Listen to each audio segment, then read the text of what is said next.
Hello guys, welcome back my channel Puja Tech. কেমন আছো তোমরা? আই হোপ কি তোমরা খুবই ভালো আছো, আর আমিও খুবই ভালো আছি।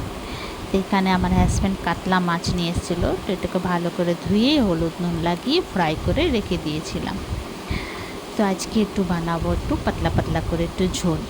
তো এখানে দেখো কড়াই বসিয়ে দিচ্ছি, কড়াইয়ের মধ্যে দিয়ে দেবো সর্ষের তেল। কড়াই গরম হয়ে গেলে তারপর দেবো সর্ষের তেল।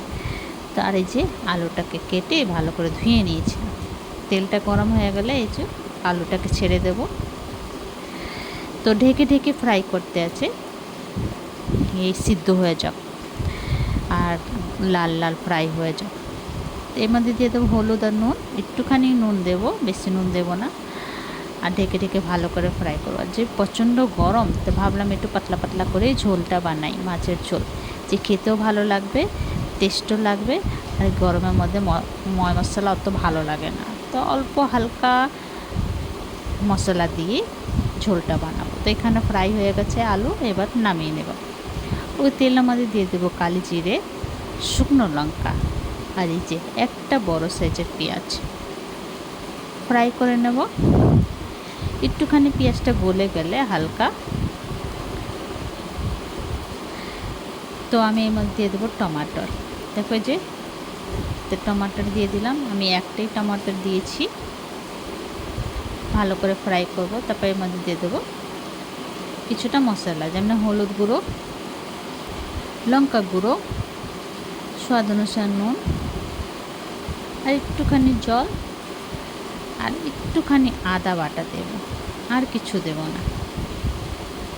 মিলিয়ে নেব। তারপরে এই যে আদা বাটা দেবো। এই আদাটা আমি ডিপ ফ্রিজে রেখেছিলাম, একটু পাথর হয়ে রয়েছে, তো এটাই দিয়ে দিলাম। তো ভালো করে একটু ফ্রাই করব, যে তেলটা ছেড়ে দেব মশলাটা।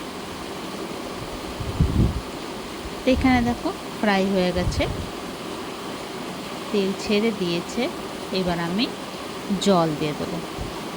তো তোমরা যেরকম গ্রেভি খাবে ওই হিসাব দিয়ে জল দিও। এই জল দিয়ে একটুখানি ঢেকে রাখবো। তারপরে এই যে আলু যে ফ্রাই করেছিলাম সেই আলুটা দিয়ে দেব, দিয়ে নাড়াচাড়া করব, ঢেকে দেব। ফুটে গেলে তারপরে যে মাছটা দিয়ে দেব। এই যে একটুখানি ফুটে গেছিলো, একটা করে মাছটা দিয়ে দেব, আর ঢেকে দেব, ভালো করে ফুটাবো। তো এই যে ফুটে গেছে, এবার নামিয়ে নেব। তো আমার মাছের ঝোল রেডি, একদম সিম্পল সা রেসিপি। তো তোমাদেরকে ভিডিওটা কেমন লাগলো? ভালো লাগলে প্লিজ লাইক, শেয়ার, কমেন্ট করো, সাবস্ক্রাইব করে দিও। আবার নতুন ভিডিওর সঙ্গে দেখা হবে। তো তোমরা সে ভালো থেকো, সুস্থ থেকো। ভিডিওটা কেমন লাগলো কমেন্ট করে নিশ্চয়ই জানিও।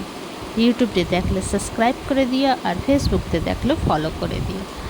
আর ভিডিওটা দেখে বলো কেমন হয়েছে, কমেন্ট করে জানিও। তো চলো ভিডিওটা এখানে শেষ করছি। Bye bye, take care.